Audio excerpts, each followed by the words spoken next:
I'm gonna pin the beautiful voice in you as well. Okay, so hello everybody. So we have a couple of people online, and most of our amazing students are here present, which is fantastic. Nice to meet you all.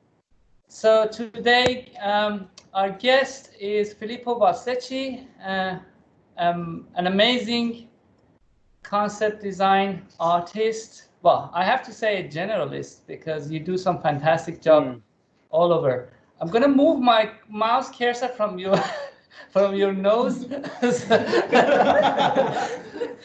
That'd be nice. Is there a way to? I think it's fine. So, yeah, everything is better now. So, Okay. we start with getting to know you and your work. It's fantastic. I'll hand it to you. I'm sure you will have a lot to show us. Cool. Our students are very keen to get to know a bit about your process as well, and the way you go through the projects that you have worked on and how you approach different projects and how you accomplish the final work and deliver it. Cool. We like at the end we will have a Q&A, so you can ask Filippo whatever you want. And yeah. Okay, fantastic. Let's do it. Let's do it. Okay, so maybe I'll start by sharing my screen.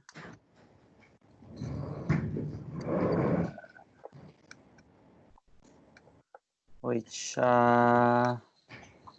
should be doing now. Is it working? Yeah, it's coming. Can you see yourself? Yeah, that's us. Cool. Okay, so first of all, so I am a concept artist, and I'm going to show you a little bit of my process, but I just want to point out a fact that I'm a freelance concept artist. So most of the concept artists usually try to join a big service house like Weta Workshop or Digital. Another way to face the issue of getting a work would be to just go freelance and just work directly for productions. And I'm going to talk more about that later on, but keep that in mind. That's a really good point that you pointed out, because this morning we actually talked about freelancing and all the bits and pieces of it. So having your take on it, would be a very addition to our day. Oh, fantastic. All right. I hope you'll have a lot of questions for me then. Anyway, so I usually like to show this slide here, which is a work that I've done for a TV commercial. So, so the process from the initial idea to the final result is all condensed in a very short period of time, as usually happens with TV commercial. So everything starts with pretty simple pencil sketches. As you can see in here, those sketches are more for me and to figure out in my head what to do and try to communicate to my boss as quickly as possible. So now, when you say concept designer, what you really mean is in the way how I see my profession is to try to translate my boss's ideas into an image as quickly as possible. More than designing as you might think. So I'm not the designer, I'm the one who turn someone else's idea into an image. And I found that this process really work. So as you saw, I did those pencil sketches, and then I went on and I converted them into a really simple 3D model. As you can see here, it's not much more than just cubes and some standard rocks. But it's enough to tell the story, to have an idea of the space, the dimension, and also very important, especially for those of you who do VFX, how much is practical set and how much is set extension. So run a quick render and just present something like that to my client, and it's enough to know if I'm going in the right direction, if I can develop the set further. And I repeated the process, different part of these sets. Because this TV commercial was made by a few simple shots. So there was a dungeon, a corridor, a treasure room, all very typical stuff. But it was also good, as I'm gonna go on and explain later on, to see how all of these pieces of sets can interact together. It's very interesting. So those green areas that you have highlighted, it means that they're gonna be green screen? Exactly.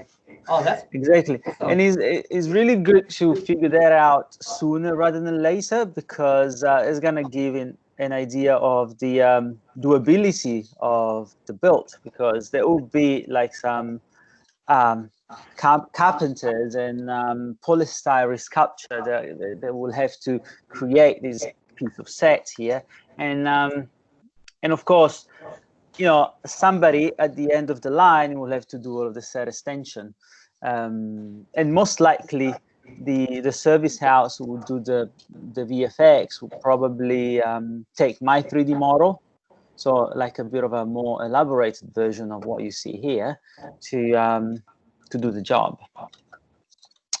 So even though I don't work in post-production, what I do and the model that I create often end up in the post-production room, if that makes sense. So I go on and turn into a proper, more finalized render, which in this case is mostly being about replacing my blocks, my cubes, with proper photogrammetry 3D assets, which is something I do big use of. Most of what you see here is assets put together, pre-made assets, with the exception of some very specific Egyptian things that they will be hard to find. And you know, of course, there's always a bit of Photoshop, post-production, and photo paint. And again, that's the bit you build, and is the bit created in CG. And as you go in more detail, you might encounter a problem like this floor that turns out to be too expensive to make. As everybody agreed that putting some dirt on the floor would have been cheaper, and in fact that's what we ended up doing. And then of course you have to deal with all of the different iteration and idea change, and there's an example here. Yeah, fantastic. Oh, and it's as you notice here, the backdrop of this piece of set will be the other set. So this is another thing that often happens in film when it comes down to practical set. But of course, I do that a lot in the digital world to be clever about how about what you do with your assets. So if you design this piece of set, you know you can easily use this piece of set as a backdrop for the next big piece of set, and And you know that in real life that will work very well because it will be out of focus. Probably the camera will be moving. You won't see much of it, but it will give that depth that otherwise it will be, you know, they give some interest, visual interest. Otherwise, it will be just, you know, just a wall or a door. It's not very exciting. And another example here.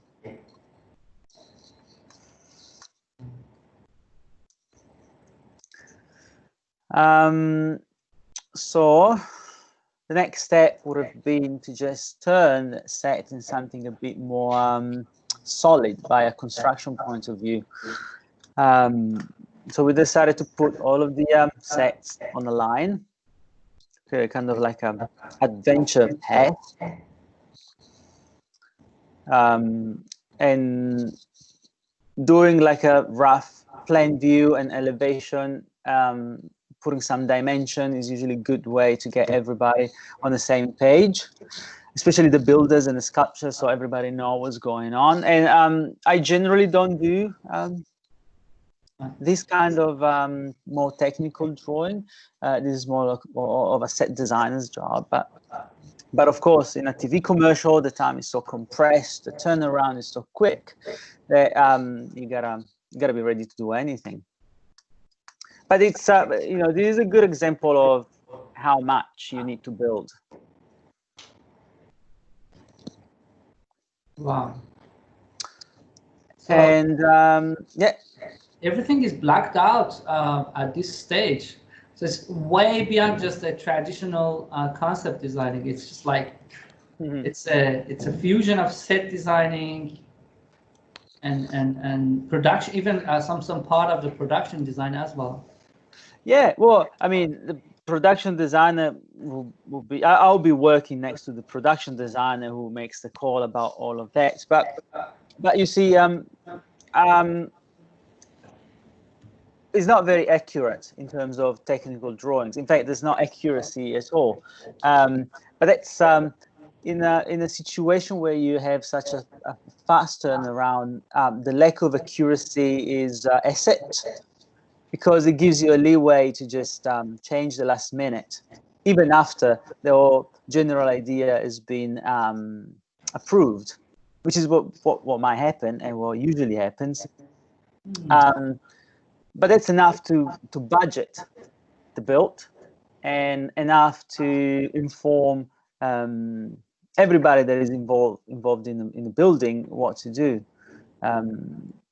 But of course, if it was a movie or feature film or some big TV show, you know, you would need proper technical drawing. It just got away because it was a TV commercial. And then I've got pictures of what it ended up being. So this is what they built. And as you see, as you might see, is not equal to what I designed. So very close.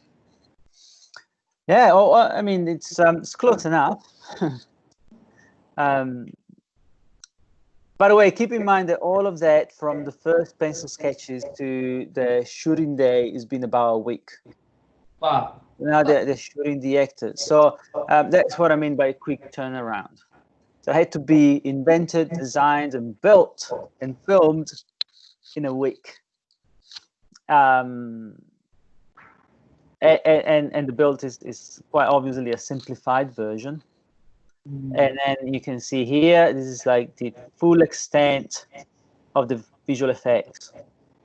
I mean, of the special effects on this show. So we'll cut out with a spotlight. And this guy here is a designer. All right, so I think it was a good, good introduction to what I do. Oh, fantastic. So of course, you to go back to what I was saying before, as a freelance, you might end up doing this kind of job as well as all sort of other jobs, and is a very diverse way of working when you're freelance rather than working for a service house. That they tend to pigeonhole you into a position, and then you end up doing one thing. Especially for those of you who are aiming to work at AUT Digital, which I believe it will be many of you. Yeah, so as you guys start thinking of question to ask me, I can show you these other slides. So so yeah, this is Marco Polo. It's a Netflix show that came out a few years ago. Unfortunately, not super successful, but it was great. It was by a visual point of view, it was really high quality, big investment. So what I'm showing here right now are some concept design that I've done, and then in a minute I'm going to show the actual set that they built. So Marco Polo, of course, set in the 13th century China, during the yeah, different parts of China, from Beijing to down south. And yeah, we ended up building a big chunk of these sets that you see here. So that what they ended up building. Wow. There was a big set with a waterway, a lot of dressing, a lot of extras. Okay, so this is the kind of technical drawing that you would expect in a normal production, unlike what I did before. So it was done by a set designer, and those drawings are proper building drawings. So they can build a little city out of those drawings. And here an example here. So here's when they dug out the canal. So all of that is all film set. There was nothing here. This is the back lot of some film studios in Malaysia, and there will be just you know, just a grassy paddock before we built this Chinese city in here. Wow. So yeah, massive job, pretty fun. All of the greenery here is fake, so the fake trees and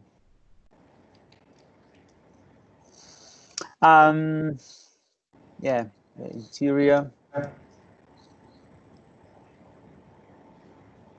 It's quite nice to see when they turn my concept illustration into actual real set.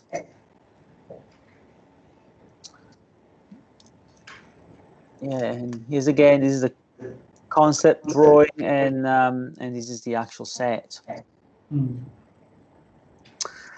And so this show was shot in Malaysia, as I said, and that meant that I had to go to Malaysia along with a bunch of other crew members. Of course, it was a great experience, and it's also the kind of thing that you happen to do when you're a freelance worker in the film industry. And by the way, there will be a VFX department in the production that looks after the whole workflow from you know, from the shooting to the final results. And so what I'm trying to say here, that even if you VFX person, you might end up traveling, and in fact it's a really important part of it, because The fun part of it. it's the fun part of it, and something that is really needed, because often who does the building and who does the shooting has not particularly good idea what's going to be the post-production problematic related to a particular shot. And so presence of VFX people is really important. And in some show, VFX is so important, they really run the show. So I can imagine that there has been a lot of research for this project. So like, how do you start? Like, so let's say the client has called you, like, we're gonna do this, like, then what's next? Oh, well, yes, you're right. For a big set like that, is usually a million different iterations. But I think this is a problem, and it's not a problem, but is a reality of any position in a lot of industry, definitely in the film industry, that you end up redoing the same thing a million times, and you all have to be ready for that, because it's gonna happen, and it's not fun and it's not easy, but it's definitely part of the job. Because often, your boss doesn't have a particularly clear idea what it wants, and you have to get there by offering possibilities, and often what you do end up down the pipe pretty quickly, and you have to start over and over again. So that's basically how it works. And of course, all of that has got like a cost.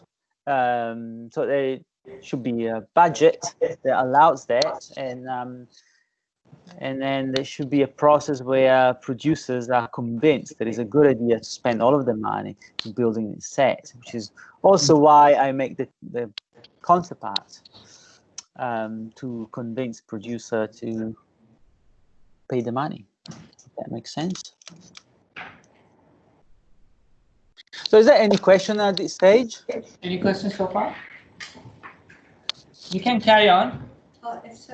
If there's like a concept art which is coming up for a movie, is it like, where does the concept art fit into the movie production cycle? Is it like before the scripting and everything, or is it when the actual idea of the movie is placed in front of the producers? Actually, it's a good question. So like, through the body of the production, when do you start? Is it like kind of, you have to wait until like the whole script and storyboard and everything would be ready, or alongside the initial idea you might get engaged?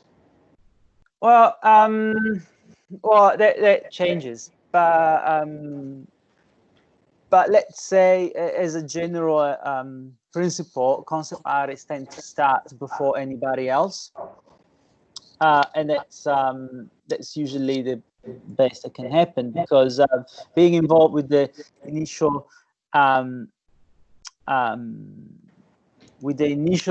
designing of the I should say development, the initial development of the script is the most fun part. So that means that the concept artists are hired when only the designer and some art director are on the show and nobody else. And what we do is exactly what you were saying. So going through the script and breaking the script down into a number of sets, and then start developing each set. And I am now showing you guys the this is the movie's The Meg. It's about a big shark. But there is because you guys mentioned storyboard, right? Okay, so storyboard happens at the same time of concept art. So storyboard is obviously more of director's tool to figure out the action, where concept art is more about figuring out the look of the scene, but sometimes there's a crossover. And as an example here, so this was a bit of a complicated set, and of course, as often happen, only a little part of it was built and everything else was CG. But it was this interaction between three characters. So one was down there fixing the how would you call it, submarine here, and there was another guy on the top talking to both of them, the one down there and the one inside the cockpit, and so this has got a few technical problems because the space is so narrow, and of course you need like a kind of a camera movement. And so in this case, building the set as a 3D model and making sure that interaction between the three characters could work also informed the action and therefore the storyboard, if that makes sense, as a kind of process. Sometimes the storyboard comes first, sometimes the set comes first. And here is another example. So the scene is pretty simple. The helicopter lands on platform, and then the passengers come down a set of stairs along a catwalk, and end up going into the core of the rig, and then inside the elevator. So all that is pretty. So what you see here is pretty much a storyboard, a glorified storyboard, if you might say. Each one of these images that you're just scrolling down through them, there's crazy amount of work. Yes, spent there is. So are these like you've been through these like the same process that you have shown before? Like you do the 3D rough 3D paint over it, do the lighting. Yeah, well, I mean, it's not necessarily like that all the time. Like, well, you see, it really depends by how clear the idea of the designer is and how clear the script is, and sometimes it's not always necessary to go through the whole process, and that means that it's also important to be capable of adaptation, and have you know, a few workflows under your belt that you can utilize according to the kind of problem that you have to face. So for instance, there's also like a crossover with the set designer. So the set designer often, I mean, always model the scene in 3D, and then they extract construction drawing from a 3D model, usually a CAD 3D model, so something really accurate. Yeah. I use Maya, which is not accurate when it comes down to measurements, but it's better, you know, to achieve good-looking renders. So sometimes I'm the one passing on my model to the set designers, and sometimes it's the other way around. Because in the economic of a big movies, sometimes I'm the one starting working on a set first, sometimes they are. And so it's important to understand the dynamic and be a good team players, and just put together models that the other one can read and use. And I mean, becoming good at taking models from other people and making usable within your software is an important skill.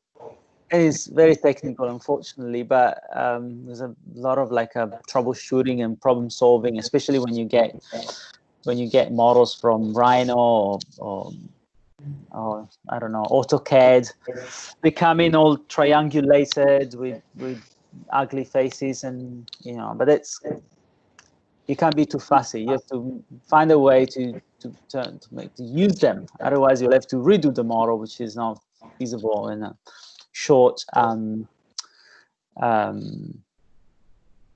You know, when you got a deadline. Some of these so-called concept arts are so refined, Filippo. They're so masterfully, I mean, like in terms of visual effects and 3D as well. So are you asked from visual effects team that you give them your like kind of your layout and all the kind of scenes that you have worked on, so they use it as a reference to build things up around it? Or yeah. Sometimes I really just sent a model. I mean, the model that I end up passing on might not have all of those details. I mean, this job is a few years old. There's a lot of photo bashing as well as 3D modeling. So all of those details, of course, they're not in the model.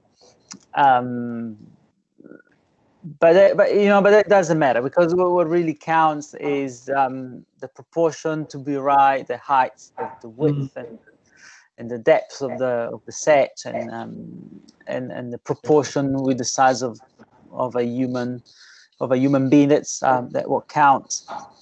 But I mean, you're raising a good point, because as a concept artist, I am usually required to go beyond what is the set, so what is just walls and roofs and floor, and look at all of the aspects of the visual side of a movie. And dressing, especially in interior set like this one, is extremely important. So all of those machinery and stuff, which they're placeholders for the most part, but they give a really good indication when it comes down to dressing the set. So all of the set dressers and the set decorator will go out and find all of those items to put in the sets, and having a piece of concept artist like that will be a good guide of what to do. And again, as I was saying before, there's always a bit of a crossover. So what happens in film very often is that a lot of those assets has been pre-purchased. So there will be a warehouse sometimes somewhere in studios where there's a big room full of this kind of stuff. And so when I come to the issue of designing a set and dressing it, what I can do is just simply going into the warehouse and look what's there, and take photos or 3D scan it and just drop it. Oh, that's very interesting. So you kind of like negotiate with them or talk with your clients, say, okay, what do you got? I work around it and turn them into like something fabulous, like what we're looking at it now. Yeah, exactly. As I said, is a teamwork, and set dressers are really happy if you take one of their items that they found and you put in a set and it works, because that means that they you make their jobs easier, and of course they make my job easier, because I don't have to go and come up with ideas of how to dress the set, because the dressing has already been purchased. So what about these actors in your these people in your do you ask them to take photos for you, or you just do it by yourselves, like photo shoots? No, I think most of these people is just from the internet. Okay. I just bash them together. I mean, I don't do this process very often these days. Is not a nice process. It's time consuming. You spend a lot of time clear cutting. It's not very fun, and you've got always a problem of copyright, because of course it's real people from stock images. So what I do now is just have 3D, 3D mannequin of people. And just put them in position. It's a lot better process. And of course there's also this side of things. So this is like more vehicle machinery sort of stuff that as a concept artist I might be asked to do that sort of stuff as well. And you were talking about how many iterations. So this is an example. They needed some underwater digging machine, and so I went on and on and on and on, designing different crazy, not existing digging machines to see if any of those would work. Those 3D ones, you model them? Yeah, I modeled them. I actually use a lot of what do you call it? keep pieces of matching. models is a bit of a key set. But I mean, this is a Frankenstein vehicle made out of bits and pieces of different vehicles. So some of that I modeled, and some of that I found and bashed them together in 3D world. I mean, you know, like a wheel is a wheel. Like if you know what I mean. You might spend an hour modeling it, or you might just find a model and similar one and someone else has done and just chuck it in there. And I mean, when it comes down to this level of rendering, you know, it doesn't really matter who modeled this bit. I mean, this is my opinion anyway. Yeah. Because it's the general idea and mood and lighting that really that you're really talking about. And here another example is underwater robot was made into million different variations before it became something. And props, that's another thing that I've been doing, and you might be doing. So yeah, and more vehicles. So this was like a hero submarine. It took a long while to get to this. This is the actual one in the movie as well, is it? Yeah, I mean, this is all concept art, but they ended up building the actual thing in full size. It was movable. It was mounted on a rig that will move. So it was pretty cool. Or in this case is just modifying existing vehicles. So you've got like a boat. So what will happen in this case that I will get a picture of a boat that is on the market, and they are contemplating purchasing. They want to see if it will look right after we added some weapons and we did some changes. So this is a kind of exercise that we often do, and the same happened here. So it was a normal yacht, but we wanted to make it a bit more futuristic and sci-fi by building this kind of fancy fiberglass work. This is the next level concept art. Yeah. And again, storyboard like this is another storyboard wise. I wanted to say this is another example of how often what I do informs the action, or let's say there is a crossover between what I do and the action and the storyboards. Because I mean, this is pretty much a storyboard sequence that you see here.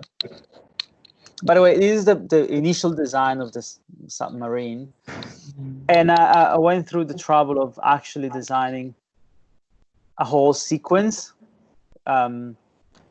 shot by shot, of this all the rescue sequence in the movie. Oh my God! And the attack of the giant squid, and edge to edge of the submersible. So yeah, I mean, this is not.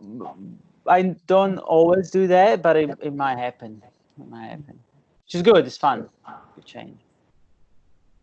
I assume that there has to be a lot of communication between you as a freelancer and your client. Yeah, it's very important. Communication is very important, and I must say that a film industry, unlike other industries like the gaming industry, where I've been working for a little while, and I would assume the VFX industry doesn't have a standardized communication pipeline, if you know what I mean.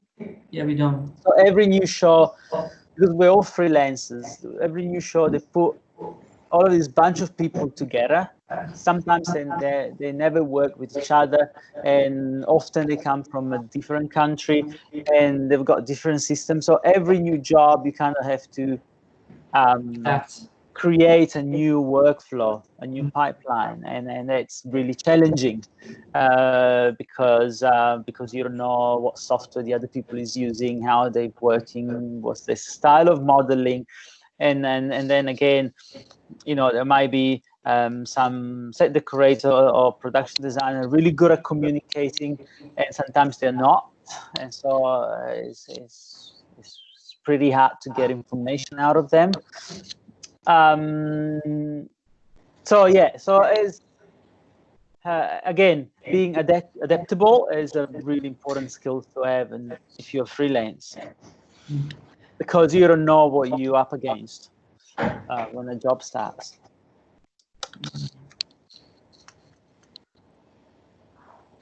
Yeah. And since I mentioned that, the gaming industry,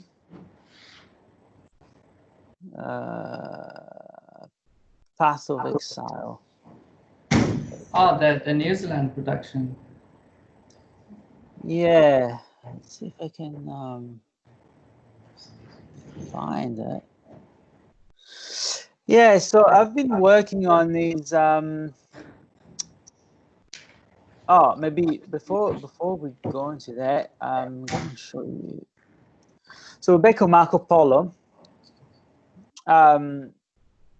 So this is a document that I did to explain the how can I say? So when I was on the job, I had a lot of interaction with the VFX people. I think it might be of your interest because there wasn't a big budget show for when it comes down to VFX. So we were really keen to get everything that we from the art department could provide them in terms of 3D assets. And so I ended up doing a little bit of matte painting and pass on my 3D model directly to the matte painters. They will put them together. And okay, so what you're looking at here is this is the location, which is actually a film set in Hungary. And then this is a block out of what the VFX intervention would have been. And then, or different option, of course. And then I think we've got some, no, we don't. All right. So, another example of what I might end up doing is like conceptualizing a whole city. What I did now. So there was like Istanbul, and then the script changed, and it wasn't Istanbul anymore. But for a certain amount of time, it was Istanbul. So I went on and designed a stylized version of Istanbul, and it was just within the process of getting there. And of course, all of that would have been really useful for VFX people. And this is the final result. It wasn't Istanbul, but it was kind of cool anyway. And this one here is what ended up being on the screen. So so this part here is the practical set, and then you got this door as a practical, and everything else was CG. And there will be this camera movement that will rise and then look beyond the church into the cityscape, which is what I designed here, like a version. They changed it a bit, but they used the asset that I created. Okay, you can see here exactly what happened. So this is the plate, the actual plate that they filmed. And so, as I said, I might be starting on the job before everybody else is even on the show, but then I might stay for as long as The visual effects is after done. the shooting, and then have this interaction with the post-production people. So it really depends. You've seen that. This is the construction. Yeah. Wow. Do you sleep as well sometimes? Yeah, not very much. Not very much. Keeps going on and on. Always modeling. Oh, okay. This is another good example of set extension. So where I got given the plate, which is this one here. So that's for what it would look like, the actual build, which is pretty massive. Like, it's a big build, but still, what they wanted to achieve was much bigger scope. Yeah, so that's the result. And again, they used my assets in this case. Where on the other hand, this is more normal stuff for VFX people. Okay, so that's the plate here. So this is inside. This is it's exterior, but it's inside a studio, a stage. So what you see here is a painted backdrop, which is pretty cool, I think, because they actually do that. They paint on the wall, and it looks this cool. Well, anyway, okay, that's what I wanted to show you. So you see, this is like a painted backdrop, like a cyclorama, and of course the set will only stop here, but it will be meant to be taller. So I modeled this bit, and and they finished the set in this fashion. So if you do VFX, it will be a lot of that. Yeah, or another cool example of what can happen is that you find a piece of location that has nothing to do with ancient China, and so you kind of have to find a way to turn it into ancient China. And yeah, in this case, it was easy enough for some Chinese roofs, and it was done. But yeah, so this is the fun part of my job, I think. Fabulous. So we've got another around 10 minutes. Yeah, maybe you want to ask some questions. Yeah. So before getting into questions, we would like to have. So you had some advices or stories for us about freelancing. Yeah, sure. All right. Yes, I do. I do have a lot of advices. And, so you can stop sharing the screen if you don't have anything. Well, I'm sure you've got millions of things to show, but like. No, you're right. It's better to have a bit of visual. Yeah. Stop sharing. Yeah. We want to see your handsome face as well. You're Italian and very chic. All right. Yeah. Cool. Is it all good? Okay, yeah. Good. Yes. So yeah. Okay. The first thing that you gotta know about freelancing, which I had to learn on my own skin, is that there's not a standard way to approach the problem of getting work if you are a freelance. And that means that if you want to work into a service house like with a workshop or MPC or some other big company, what you do is quite standard. You look up on the website if they got opening, and then you apply, and then if you're lucky, after 2 or 3 years they hire you for very little money, and that's it. But it works because people do that all the time, so it's a good way. But on the other hand, if you're a freelance, well, there's not such thing because it's all words of mouth and networking. So what you really need to learn is networking. And networking is a lot more fun than applying online, because it usually involves meeting up with the person and having a lot of coffee and or beer, depending by the time of the day. And that's it. So you realize that finding people's emails is fairly easy, because even important people, the email is usually somewhere on the internet. So you gotta find the email, or you might ask your friends and you get in touch with the person, and you ask them for a coffee. That's how most of my networking happens. So hey, are you? I'm available. Would you want to grab a coffee?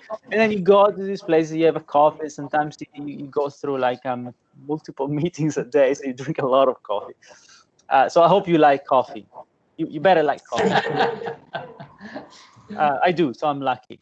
And because you see the problem, I mean, the thing about networking, they need you as much as you need them. So you need work, but they need to have somebody they can trust that is capable and reliable to be available when they need it. And so it's mutual. It's mutually beneficial to do this networking, you and your clients. But what happens often is that if you don't make yourself known in the right moment, they forget you. So they might need somebody like you, and they're thinking, oh, well, who's a good concept artist? But then but then they don't think about you, not because they don't like you or anything, just because you don't come to mind in that moment. So it's really important to remind them that you exist. So which means there's a lot of work of keeping contact. So networking is there as well. Even when you're working and you've got a contract for 6 months, you still send emails to the other contact, just in case they're brewing up a job and they might be looking for somebody. And so you just remind them that you're available and happy to work with them. And then this problem of timing is usually really important. Because if you don't present yourself at the right timing, you miss the boat. And often you get to the situation where a job is starting when you're finishing another job, and so there are those like 3 weeks of both of the job want you, and you kind of have to make a call, but it's there's usually like a silent agreement that if you've got a 6 months job, you usually don't turn it down because you have 2 more weeks on the other job. So they encourage you to take the 6 months job. So if some people hate this sort of lifestyle, and it can be quite stressful because you might find yourself without work for long periods.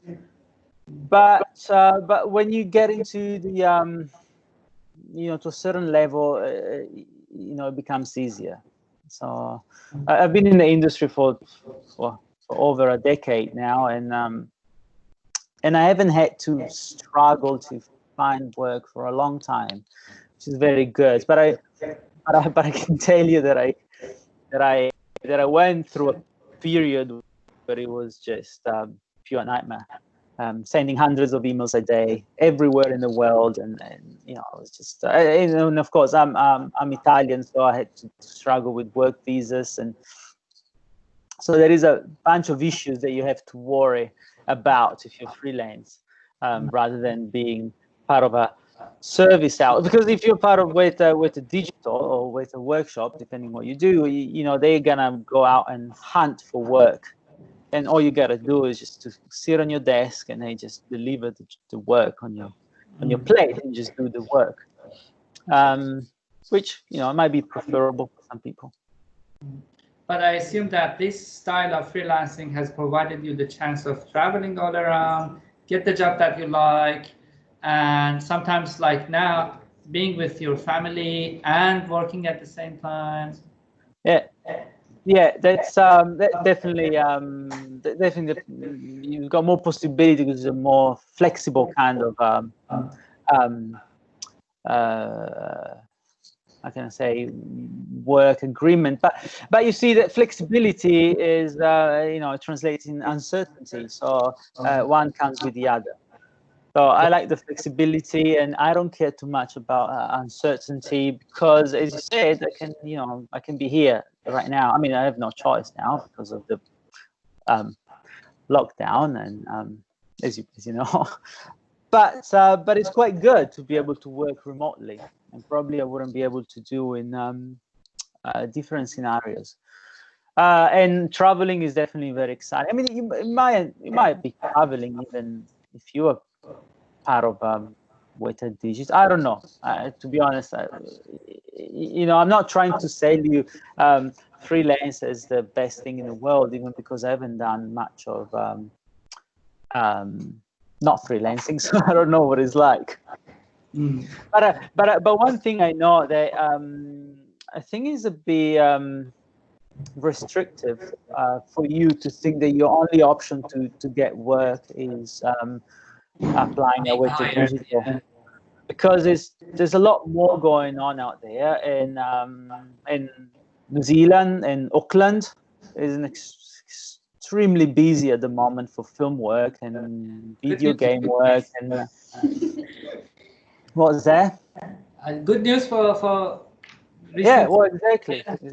But I see a lot of people that they get out of university and go down in Wellington, waiting in the line. But those guys, they receive hundreds of CVs every day, and they hire one person every month. So you might be that lucky one. Most likely you won't. So you might keep trying that, but then you sometimes there's a shortage of people in Auckland, and they're doing big stuff at the moment. Like they've been doing Avatar, they've been doing the secret Amazon Prime job. They've been doing a lot of Netflix stuff that everybody knows about. Yeah. Okay, so let's go to the questions. Those who are online, you can also turn your mic on and ask questions, or type your question in the chat box. Guys here, do you have, yes, Jerry over there. What was your background? Did you go to university, or like you just started concept art? like how did you start? To be What my what's background? Yeah. Well, I studied fine arts here in Italy, so set designing, but that didn't really help, I must say. Like I learned the job as I was doing it.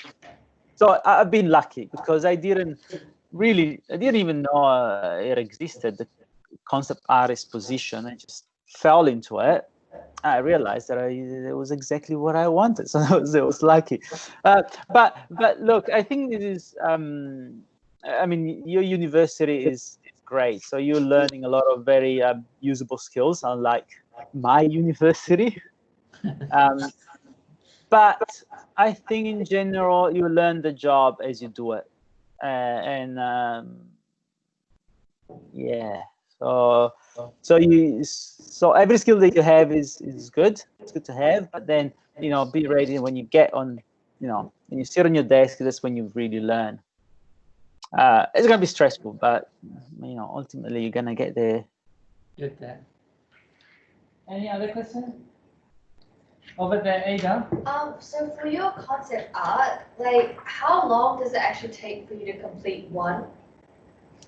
Yeah. Okay. So that depends. Because a little interior room usually takes less time than compared to a big cityscape. But I'd say the end of the job is usually roughly on the average of one a day. One illustration a day. Jeez. Of course means that there will be, but you see, if you think about that, it's not it's quite possible, but you might spend 2-3 days modeling a big model, and then you run a number of renders, and then by the end of the week you've got five renders that are completed. And I mean, it's and you know, what I do is doesn't have to be super accurate, and because I'm a concept artist, and so a lot of details can be smudged with the Photoshop paintbrush and stuff. So there's a kind of a leeway that I have, and that you guys, VFX artists, might not have. But hey, you've chosen. It's not my fault. Cool, great. Any other questions? Martin over there. Hi, I have a question. Did you ever venture looking for employment online, like internationally? Did you ever venture applying for a job internationally? Well, yes, I've done a lot of that for gaming, video games, because they're really good at doing that, or you know, advertising open positions. So I've been applying a lot. It never worked, so it worked. But what I did, I have been targeting particular area of the world, and I asked all of my contacts if they knew anybody that could potentially hire me, like production designers or art directors. And then I got in touch with them, and one day I got to the point of jumping on a plane and going to London just to meet somebody. I wasn't in New Zealand. I was in Italy, so as short flight. But yeah, you know, yes, sometimes I do that. I get in touch with somebody and they say, oh, yeah, maybe we've got something. And the day after, you're there. You know, trying to figure out the train to go to Paddington, or not to Paddington, yeah, I don't know, wherever the Pinewood Studios are, so pretty far away from the city, and there are not public transport. But you know, it's a bit of an adventure. Yeah, I really gotta tell you that, like, is really important milestone in my career was after Marco Polo, when I was in Malaysia, and that I you know, I did this amazing project, but fundamentally I was disconnected with the New Zealand industry, and so I had like a good CV, good portfolio, but you know, didn't really have a job. And so about a week before the end of Marco Polo, I flew the whole way to New Zealand from Singapore, and I spent a week networking. So I did that thing that I was mentioning you earlier, of meeting people and have coffees, and that what got me to the next job, that was the shark job, and then there's been like a domino effect from there. But it wouldn't have happened if I hadn't got myself on a flight and went through the 12 hours flight to get to Auckland, and then after a week in Auckland, I'd flown down to Wellington to do the same. So, you know, it's kind of exciting to do that, if you like. Is could be expensive and stressful, but yeah. Does he answer your question? What was the question? Yeah, I mean, you talked so much about networking and meeting up so many people, irrespective of how many coffees you had. But where would you start to get those contacts? I mean, how would you list out people who you meet, and would they be potential hire peoples, or what is like a decision that you would think? Yeah, this is a great question, because I think that's what's lacking in a lot of young people inspiring to get into the industry. They don't have a clear idea of who will be the person hiring them, because it's really important. But before you even get to the point of having someone's emails, you have to understand who's in the position of, who's powerful enough to hire you, but also interested in what you do. Which is to say, if you guys end up having Jackson's email, that wouldn't help, because he's not the guy who will hire you, even though he's really important and powerful and can do anything. He's not interested in hiring people. So you got to understand, according to the position that you want to work on, who would be your direct responsible. And I'm talking about not the specific person, but the position that you have to look at.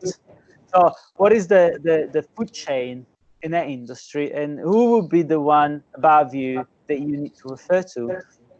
In my case, it would be art directors, production designers. In your case, I don't know, probably some VFX supervisor. You know, Hossein would probably be better to tell you that. So and then once you know that, you can you can look up a list of people in New Zealand that do that job. And personally, what happened to me, and that was like 12 years ago, so not internet, no, I mean, there was internet 12 years ago, but in order to use the internet, you will have to go to an internet cafe and pay for internet. So crazy stuff. So it was hard. So I went to New Zealand, seeking for luck. I didn't quite know what I was doing, to be honest. And but I had A4 piece of paper with a list of names and email address and telephone numbers that I got given by various people before I went there. And I didn't speak a very good English. I mean, it was tough. But what I did was sending email and calling people, and you know what happened is that they usually can't help you, but they give you some kind of advice. They say, oh, but you know what, you should contact that guy, or you should look at that university. And then it took me a few months and a lot of frustration, and I got to a point where I didn't know what to do, because I've contacted everybody and nobody really could help me. And so I started over, and I contacted the same people all over again. And eventually one of the person that didn't got back to me the first time eventually got back to me, very apologetic. He said, oh, sorry I missed your email. And you know, and I got that one person that was important enough to get me hired, but not too important to the point that it was beyond me. So I mean, I was lucky, but you know, persevering is very important. And look, if I had to do it now, I would probably just ask people, all of my peers. I mean, you guys should ask your teachers. You should ask people like me, for instance. My email is widely available, so you can say, hey, do you know anybody? I mean, and you have to be aware that is a totally normal thing to do, asking people for contact, because it's just networking. I mean, if every single one of you is a talented, hardworking, good work ethic students, They are. They will wanna know you, because you will be a great asset.